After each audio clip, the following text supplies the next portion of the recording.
All right, for the sake of time, I'm going to go ahead and kick us off. Welcome, everybody. My name is Lauren Lacey, and I'm the Manager of Grants and Research Projects at the National Endowment for Financial Education. Thank you all so much for joining today. We're really excited to have Dr. Lou Fan and Dr. Jeffrey Anvari-Clark, two participants in the NEFE Knology Fellowship Program, here to present their work using Knology's database and mapping tool. Dr. Fan is an assistant professor at the University of Georgia, specializing in financial advice seeking, consumer well-being, financial education and socialization, and behavioral finance. And Dr. Anvari-Clark is an assistant professor of social work at the University of North Dakota, with a focus on social work practice, financial social work, and behavioral mental health. They're each going to present their projects today, and we'll save 5 to 10 minutes at the end of each presentation for Q&A, and ask that you save any questions you have for then. When the time comes, the best ways to ask a question are to either raise your hand virtually using the menu at the bottom, and the host will unmute you to ask your question directly to our presenters. We'll unmute folks in the order that we received raised hands. Alternatively, you can also type questions into the chat box, and we will answer them in the order that they are received. Just to not distract our presenters, we ask that you please refrain from using the chat feature before then. I'm also going to drop a link to a short survey at the end of the second Q&A time. And this is meant to just provide feedback on the webinar today. We really value your thoughts and suggestions. It shouldn't take more than a couple minutes to complete. We really appreciate it. And I think that's it. So Lou, I'm going to go ahead and hand it over to you. And oh, it looks like Sean joined. Sean, I just got us kicked off. Welcome. I don't know if you wanted to say a couple things before Lou got started. Sure. Yeah. Thank you so much. And apologies for the brief delay joining. So my name is Sean Field. I'm from Knology, and we are sort of the lead researchers on the project that Lou and Jeffrey have then joined and added their own research to. And so just a thank you to NEFE for helping support this work. I will make sure to send out all of the resources that were developed after this call to the folks on the call today. And thank you to Lou and Jeffrey for your awesome work this past year on this, and looking forward to hearing your presentations. And I guess, Lou, it's over to you. All right. Thank you, Sean. Thank you, Lauren, for the introduction. And I'm Lou, assistant professor at the University of Georgia. I also want to thank NEFE and Knology for this great opportunity to learn and use this database. And I've also started to collaborate with one of the fellows, Yin Ying, on this project. So it was a great opportunity to build connections. So without further ado, I'll present my work during the fellowship I did. It was about the relationship between financial education mandates and perceived financial wellness of young adults. Some background and rationale for this study is that now there are increasing number of states start to require high school financial literacy courses to be implemented in their curricula. So the outcomes of the mandates have become a central issue for many stakeholders. Financial education mandates has shown a correlation with young adults' higher levels of financial knowledge and literacy, and also better financial outcomes. The literature also shows the exposure to mandate financial education is also associated with improved financial well-being, but only to some subgroups like men and those with higher educational attainment. Young adults are in the critical life stages when they transition into adulthood. Researchers found that young adults on average have low financial literacy, and financial concerns has become a major source of financial stress for young adults. And some people may face with heavy student loans and credit card debt. Some may have some financial pressures from their families, and those typical living expenses also create financial challenges for young adults. And compared to older age groups, young adults are more likely to experience financial stress and financial anxiety, especially during those economic downturns, such as the pandemic. So understanding young adults' financial well-being and improving their financial well-being can benefit their financial lives in their later life stages. The purpose of this study is that there has been some studies in the past established the direct relationship between financial education mandates and various financial outcomes, but there hasn't been a study exploring the structural relationships between mandatory financial education and various outcomes, including financial knowledge and inclusion, financial behavior and independence, and perceived financial wellness. So the main two research questions being asked in this study is that first, how financial education mandates are related to these financial outcomes directly and indirectly. And the second is, what are the interrelationships among these behavioral and wellness outcomes of young adults? So this studies develop a conceptual framework based on two sources. And the first is the Sheridan's framework of financial capability, which links financial education to financial knowledge, financial inclusion, financial behavior, and well-being and wellness outcomes. And also there's an extended component of financial independence, which is based on the literature. This is a really important component for young adults when they enter into this or getting adapt into their new social roles. And also it can be a important outcomes of financial education mandates. Some literature review about financial education mandates is that the previous studies found it has been found that financial education mandates is closely related to lower likelihood of using costly AFS. It also has association with better and more favorable financing and borrowing behaviors. It can also be linked to improved financial well-being for some populations, and it can also improve students' exposure to financial literacy and ultimately improve their savings performance during their adult lives. Some financial knowledge and inclusion, these two are the important building blocks for financial capability. So research show that those who receive financial education before showing better financial capability, including improved financial knowledge and positive financial behaviors, perceived capability, and confidence. The improved financial knowledge also shown to be positively associated with young adults' financial behaviors and well-being. There's also studies showing the importance of improved financial inclusion through being banked or having some access to financial products for individuals is also related to their financial wellness, such as better saving outcomes and retirement planning behaviors. For positive financial behavior, such as saving for emergencies and retirement, is associated with less financial anxiety about the financial futures.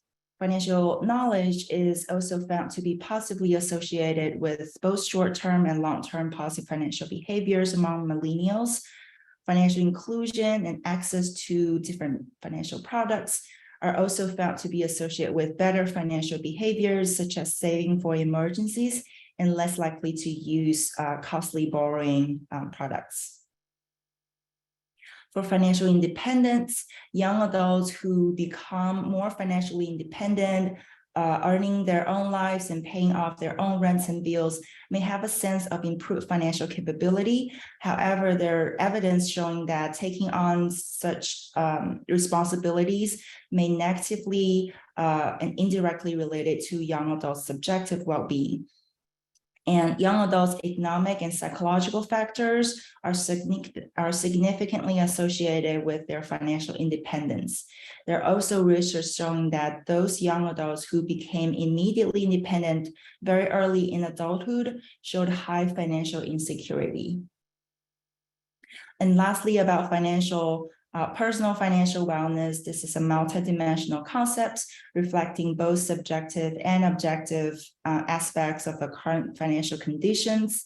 And researchers using some objective aspects, such as financial ratios, in the past, and found that young adults may experience high financial challenges, which may lead to low perceived financial wellness. And the current study only focuses on these subjective aspects, which is the perceived financial wellness. And in the past literature, some studies use the CFPB's subjective financial well-being scales to study this perceived aspects of financial well-being. Sometimes it's interchangeably used with financial wellness, and is found that it's possibly linked to financial knowledge, capability, and various financial management practice and behaviors.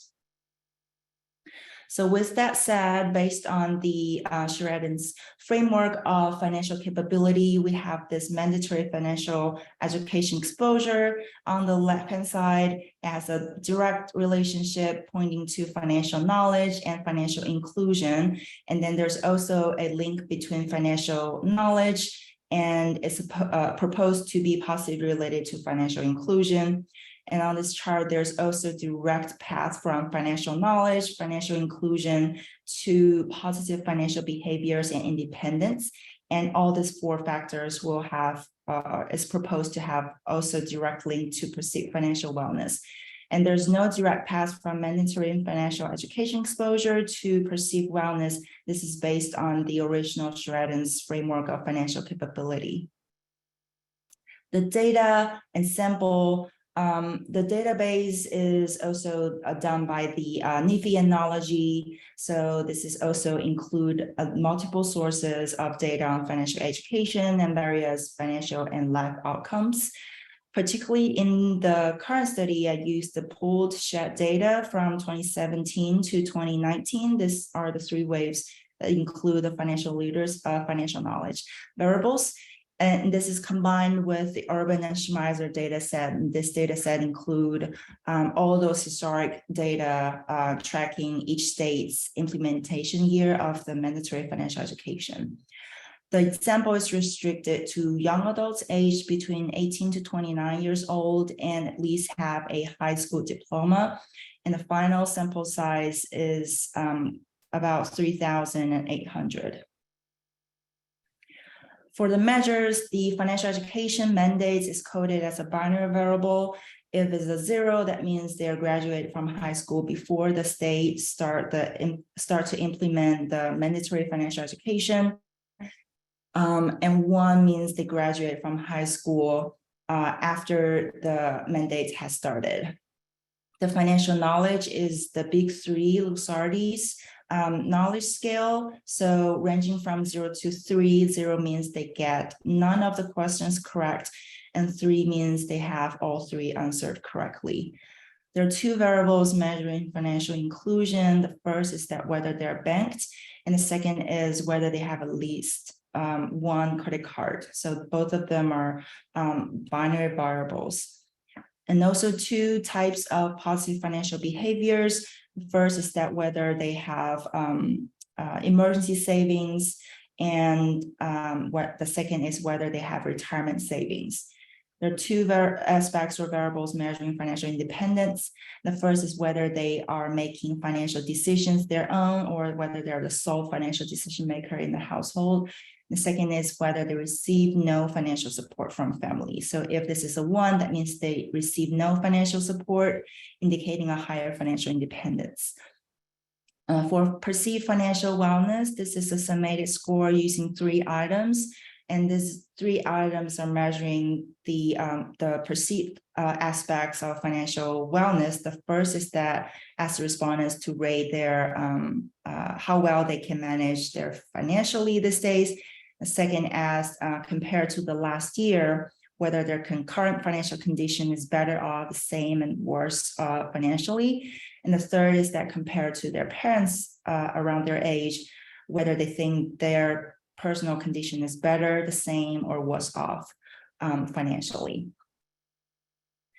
The structural equation modeling with maximum likelihood estimation is used to analyze both the direct and indirect relationships among the factors or components included in the framework. The socioeconomic and demographic characters and also the graduation year are controlled in all those paths. This page showing the descriptive statistics of the study is showing that about 15% reported they received or being exposed to mandatory financial education in high school. And then the perceived financial wellness is around 9.5 on a scale of 0 to 14. And the average for financial knowledge is 1.6 on a scale of 0 to 3. And you'll see the majority of the respondents showing they have being banked, and close to 33% had at least a credit card. And 38% or 39% had some emergency savings, and 61% have retirement savings. And close to 43% are the independent decision maker for financial matters in their home. And then close to 77% receive no financial support from their family. And this chart showing the direct path in the SEM analysis, and you will see that this financial education mandates shows a positive relationship with financial knowledge. And there's also financial knowledge showing direct and positive relationship with those two financial inclusion variables of being banked and having credit cards. And there are also something related to the interrelationships, but giving the time limit, I'll jump onto the bottom parts. For the perceived financial wellness, the financial knowledge and being banked did not show any statistical significance, but having credit cards is possibly related to perceived financial wellness, and having emergency savings and retirement savings are also showing positive relationship with perceived financial wellness. Interestingly, we found that independent financial decision making and young adults having being an independent financial decision maker in the household is negatively associated with perceived financial wellness, and receiving no financial support from family showing a positive relationship. In the indirect relations, we can see that the financial education mandate has a positive indirect relationship with being banked and credit. And for the credit cards, it was only important on a 10% significance level. And both financial education mandate and financial knowledge showed a positive indirect relationship with emergency savings and retirement savings. Moving down below, here is showing that financial education mandate also showed a marginally significant positive indirect relationship with perceived financial wellness. This was also important at a 10% significance level. And financial knowledge, being banked, and having credit cards, they all showed a positive indirect relationship with perceived financial wellness. So summarizing all these results, I want to just present two main key findings. The first is that this study shows that the mandatory financial education had a direct and positive association with young adult financial knowledge, and an indirect positive association with other financial outcomes, including financial inclusion, positive financial behaviors, and perceived financial wellness. And this is very important for policymakers to start to promote this mandatory financial education, especially to those states who that currently do not have mandatory financial education, to show that this is the important role and positive role of financial education mandatory for young adults in their financial matters. And the second is young adults' financial knowledge showed a direct and positive role in relation to financial inclusion, positive financial behaviors, and financial decision-making independence. It also had an indirect positive relationship with positive financial behaviors and perceived financial wellness. So this is very important to emphasize the role of financial knowledge. So this study did not include whether the young adults still continue to have financial education exposure in their college or workplaces. But for those who did not have the chance to get mandatory financial education in high school, this study showing that it's also important to continue or encourage the young adults to continue to learn more financial knowledge, because this can benefit their financial matters and different aspects of financial lives.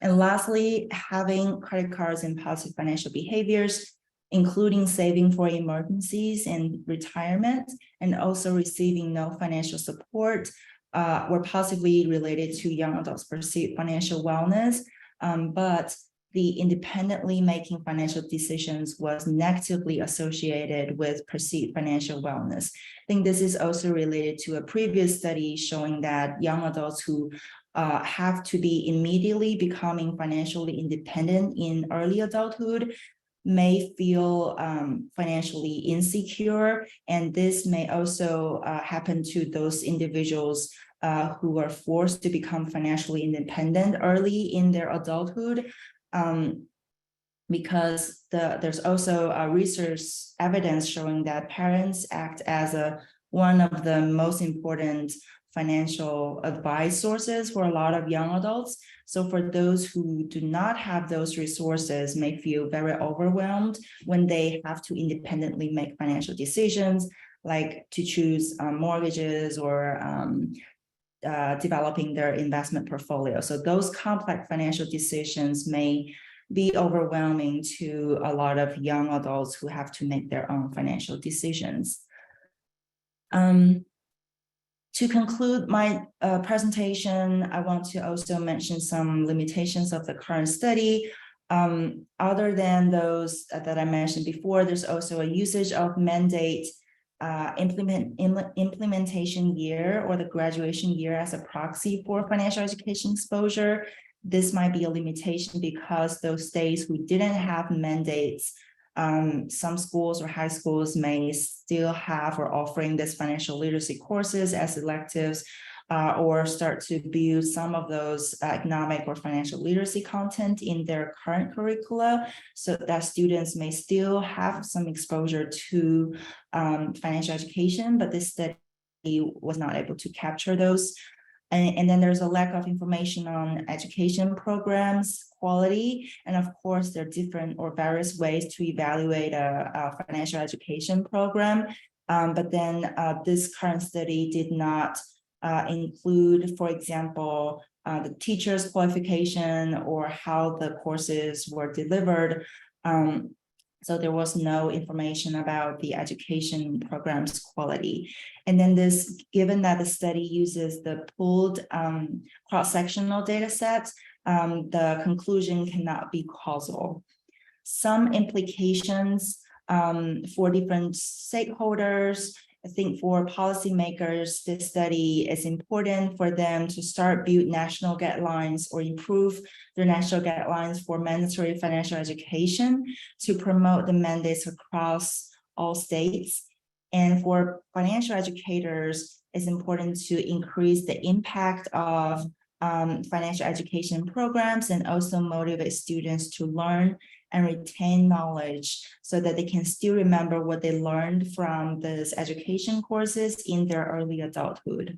For financial practitioners, they can also provide education to help clients understand the basic financial knowledge and also provide some financial services and advice to assist young adults and their young clients who have to make financial decisions independently and on their own. So with that said, thank you all, everyone, and I'm open to any questions and comments. Thank you, Lou. As a reminder, you can drop any questions you have into the chat, just making sure you're sharing that message with everybody, or you can raise your hand and I will unmute you.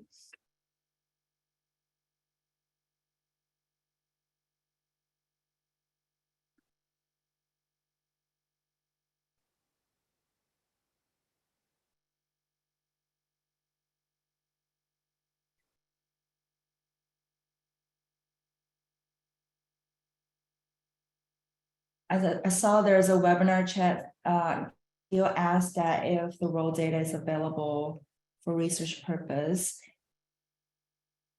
And Lauren answered. Looks like we got another question from Louisa asking if you could share access to the paper. Oh, currently this paper is under reviewed. Am open to send the short abstract if you think that would be helpful.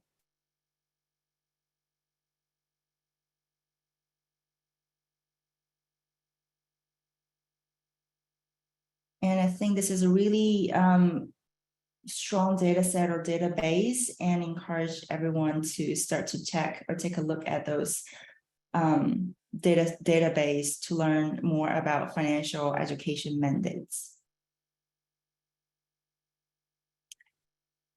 Thank you, Louisa.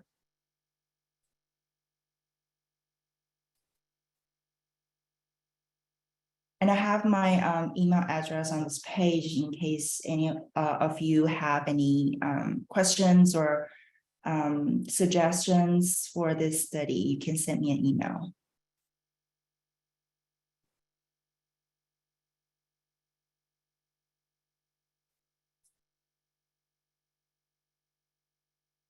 Any other questions for Lou before we pass it on to Jeffrey?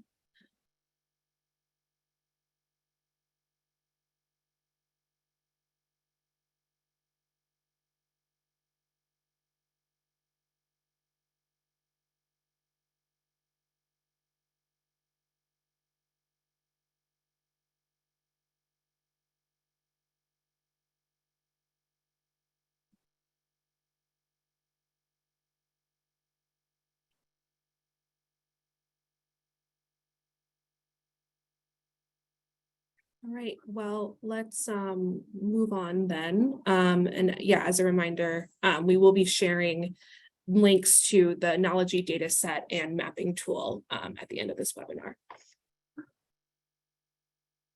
Thank you again, Lou. Thank you, and thank you, everyone.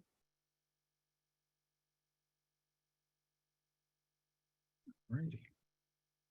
So hello, everybody. I'm Jeffrey Anvari-Clark, and I'm going to be sharing my screen here.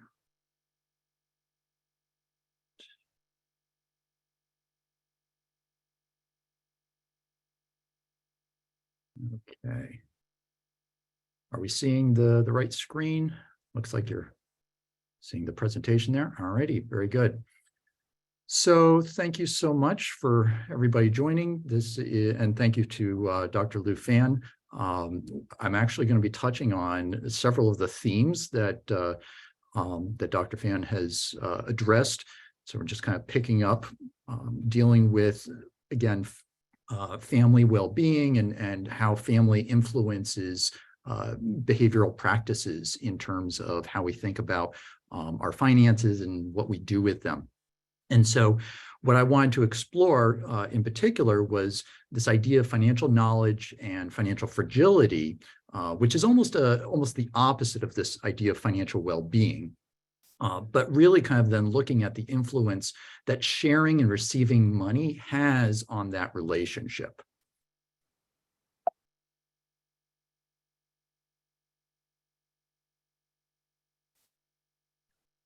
And so, again, wanted to thank NEFE and Knology for the opportunity to partake in this, the fellowship. And a lot of this idea for why to study this is a kind of the next step on my research agenda of looking at financial interdependence and the relationships that people have with their money, and in particular when they're sharing it.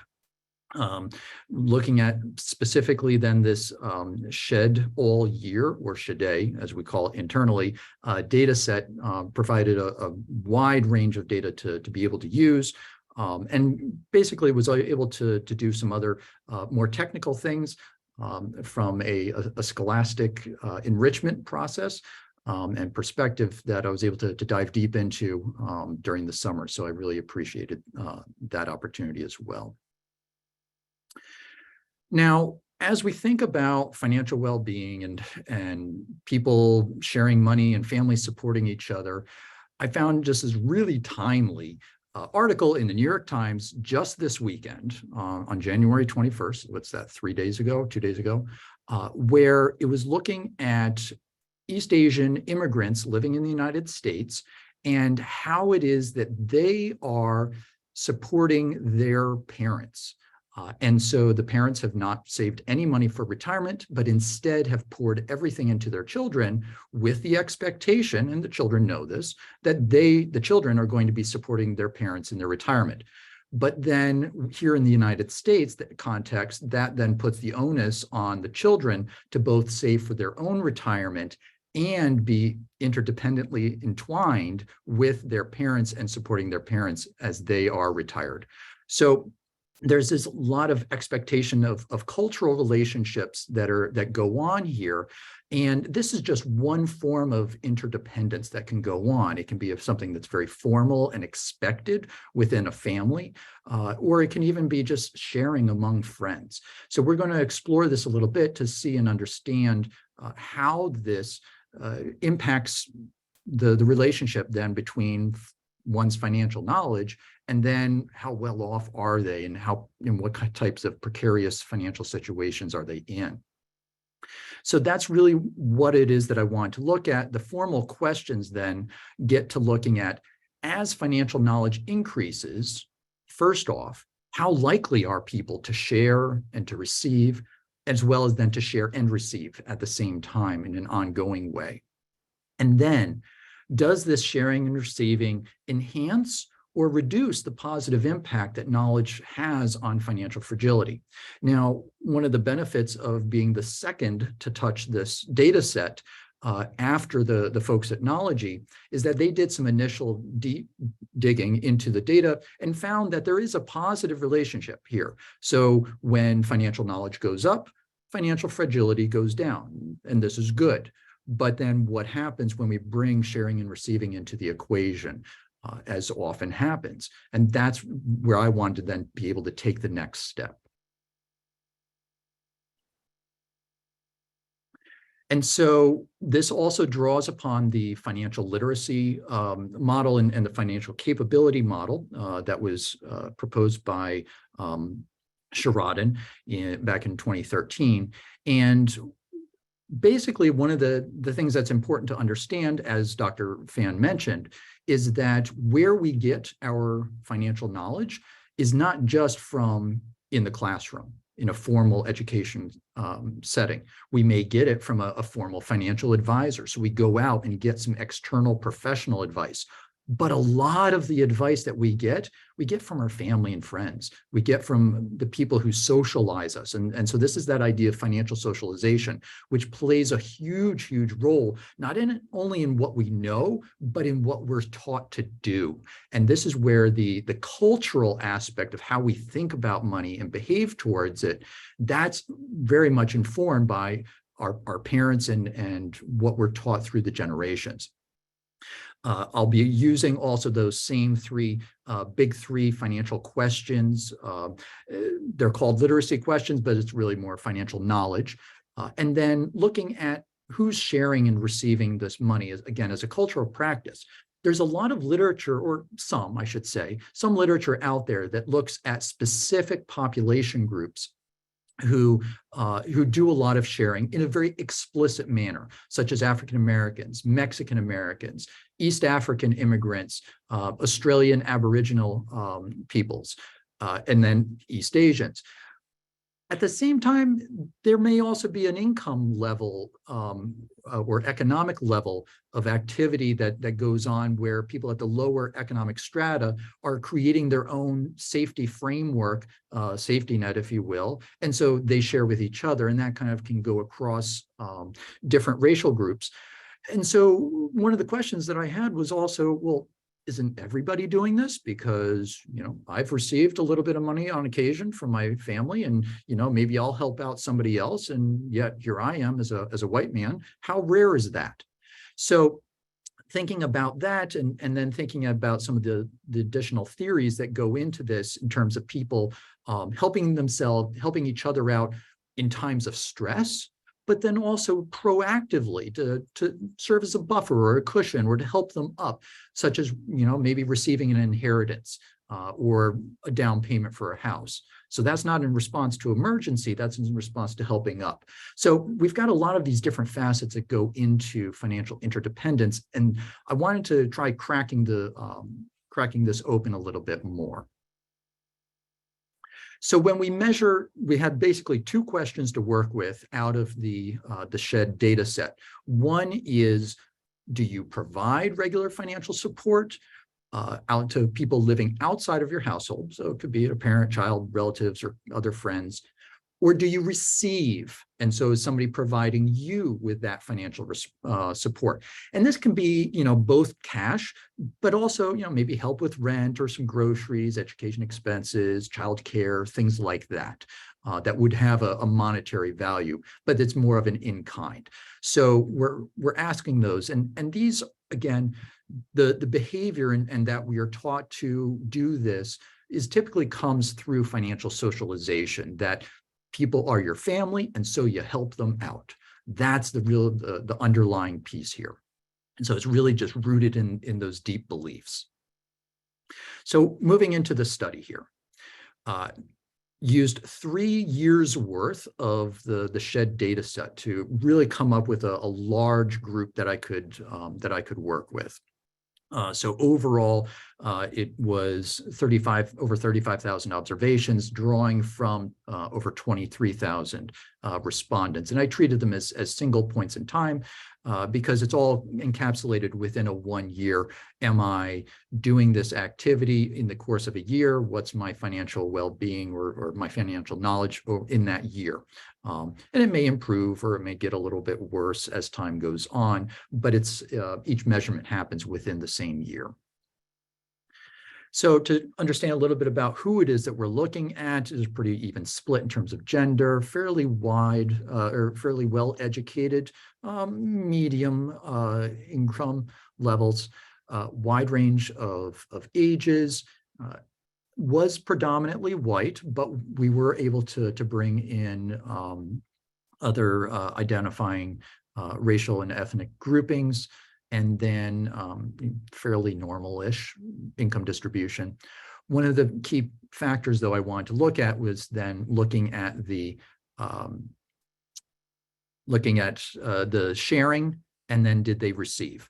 And so being able to tap those questions would then, I needed enough power, given that it was, wasn't a huge sample size, but this was enough to be working with.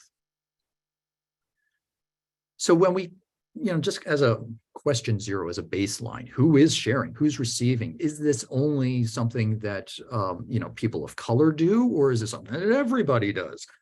Because all of the studies are only focusing on a particular population. And what we found here was that, folks who identified as white, about 21% of them were engaging in some form of activity, whether it was sharing or receiving, or sharing and receiving. And that's not a whole lot different from the other identifying groups. A little bit lower, but it's happening. And that's the point. It's not something that's exclusive to one group or another. Point is, it happens in different forms. So that, I thought, was a helpful piece. And then as we were then thinking about what's the likelihood of sharing? So that's, likelihood of sharing would be W, likelihood of receiving as Z, and then sharing and receiving as a person's financial knowledge score improves. I treated financial knowledge in the same way as Dr. Fan, just simply as a cumulative 0 to 3 on a scale of 3 questions and how many they got right. We treated then sharing and receiving as binary. And then I used a financial fragility score that had been compiled by Knology. And so this is an 11-item score based on how likely are you being able to come up with $400 in an emergency? What would you need to rely on? Would you be able to pay it off immediately? Would you have to go into debt? Those types of questions.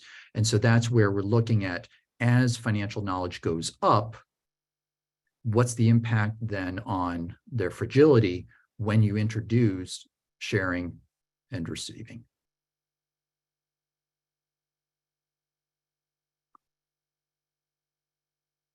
And so when we look at sharing and receiving without including any controls here, as a person's financial knowledge score goes up, the likelihood of sharing increases. Okay, well, their knowledge goes up, they're in better, maybe they're applying that knowledge, they're in a better situation, so they can share a little bit more. That makes sense. At the same time, because they're in a better situation, maybe, they won't be as dependent on others, and so they'll be less likely to receive or to ask for assistance from somebody. So receiving goes down, and then sharing and receiving likewise go down. So that was, I think, as expected.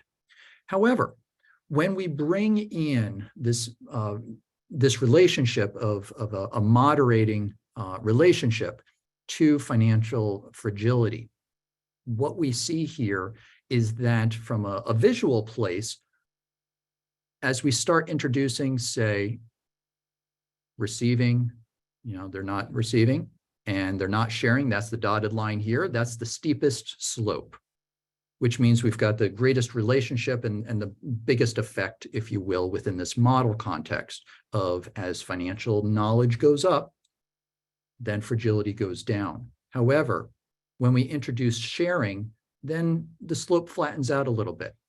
And then when we introduce receiving, it flattens out a little bit more. And then finally, when we have sharing and receiving, which is this solid line here, that's where it's at the flattest, meaning that the effect goes away. From a numbers standpoint, we see the size, just simply the absolute size of this decreasing and getting smaller as we introduce sharing and receiving. Now, I think it's important to note here that I did control for state that they were in, because maybe they were under those state mandates to receive financial education, as well as survey year and whatever was happening in the economy. We included race, income, gender, and age. Survey and state year, state and survey year, excuse me, were not significantly significant, but overall the others were. And so what we're seeing then is that, okay, yes, financial knowledge improves, fragility decreases, this is good, but when we introduce this interdependent activity, it has less and less impact. So yes, it moderates the relationship in the course of this model as it was designed. But really, if we're to contextualize this, in other words, if you're a case manager and you've provided maybe some financial education to your client, but then your client helps out their cousin or their auntie has to step in and help them out with a bill, then you're probably not going to be seeing the improved outcome that you would have been hoping in your client's financial situation. Now, I mean, the financial education, probably didn't do any harm, unless, you're being judgmental about this, and in which case, we need to kind of question some of the biases that we bring to the relationship of being a financial counselor and, maybe having judgment on how people are spending their money, because ultimately this comes down to value discussions, and it may not be something that I may have grown up with, but is a deep part of how this other person has been taught to live their life. So again, the financial education probably didn't do any harm, but it didn't help a whole lot either. And so with this hefty dose of reality, we need to think in some of these immediate terms, what kinds of outcomes are we expecting and can reasonably expect when this activity is going on, particularly when it's an important part of the fabric of the culture of the people that you're working with. And so as far as the takeaways here, as we said, likelihood of respondents increases when they, of sharing and of receiving decreases as their financial knowledge improves. That's good. However, when they have the sharing and receiving will inhibit the impact of financial knowledge on reducing financial fragility. So we need to really then be looking then at the role of financial interdependence activity across all populations, not just say, this is specific for this one population, but it's actually something that's being done across the board. And we need to know how widespread is it? Who all is doing it? Is it done more according to socioeconomic class? Is it more of a cultural thing? In what ways is it being done? Is it being done in response to financial shocks, life hitting the fan, and I need to come up with that $400? Or is it done in a proactive way, and so such as this intergenerational transfer of wealth, where it's one generation passing on assets to the next to help buoy them up and help them out a little bit more? And at the same time, then, we need to then be looking at, as we're delivering this financial knowledge, what types of questions are we asking? What's going to be relevant for the family that engages in this type of activity? So financial education needs to account for these cultural expectations of mutual assistance. That said, as I noted, state did not play a significant role in this particular rendering, but in Dr. Phan's, it did. So depending on how you crunch data, sometimes you can find very different results. Again, more data and I think research is going to be needed on that. But it would be important for us to just think about some of these policy mandates and how effective are they. Limitations, it's a secondary data set. I wasn't able to ask the questions myself. Otherwise, I probably would have asked a lot more in terms of, under what context were people sharing or receiving. We had to rely upon, proxies and single variables. Some of them were so-so in terms of the amount of options that people had to choose from and how to identify themselves. At the same time, I was able to determine, the financial fragility measure could be a little bit more robust, but that gives us a place to work with and something to go from. At the same time, this was a probabilistic analysis. Some aspects were generalizable, but probably not the whole thing. So we do want to just take it with a grain of understanding there. But ultimately, this really emphasizes and advances the importance of multicultural influences on financial well-being, and that how we're measuring and how we're thinking about this and these concepts of independence versus interdependence may not be applicable to everybody across the board. And there may be very different understandings in how questions are being interpreted, as well as then what people are doing and what's considered appropriate behavior from a cultural context, rather than a purely independent, financial independence context. There are my references. And so at this time, would like to thank you for joining and open it up for any questions. My contact information is there.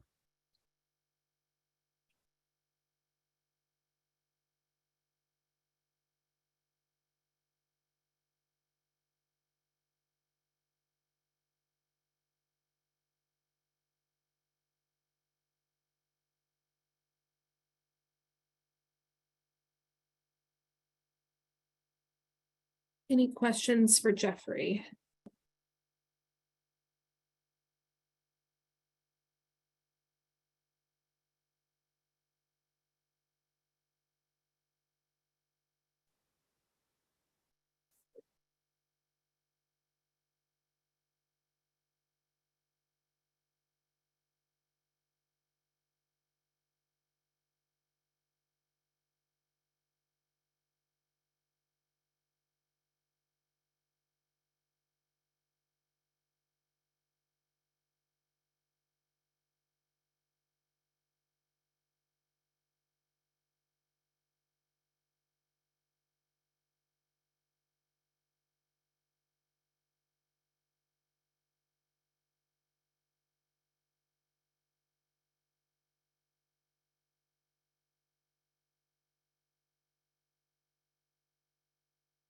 In the meantime, I'm going to drop the link to the survey about this webinar in the chat.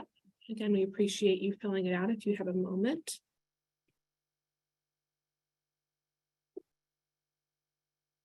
Excuse me, as mentioned, I will be sharing all the resources with you all who are attending this webinar.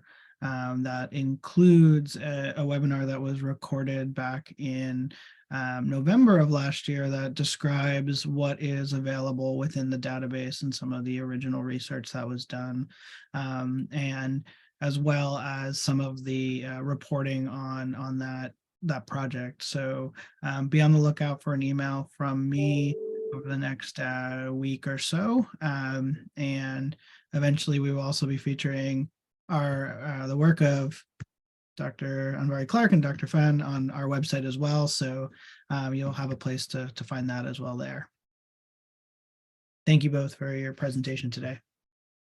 Additionally, I just wanted to say that we have our final webinar in this series featuring the remaining two fellows, Ying Zhang and Dr. Thomas Karanke.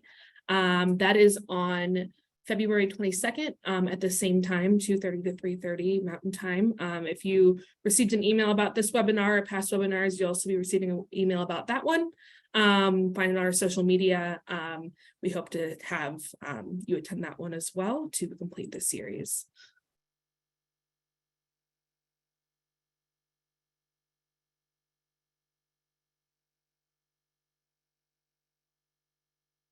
All right, well, if we don't have any questions, I think we'll go ahead and wrap up. Thank you both again for your wonderful presentations.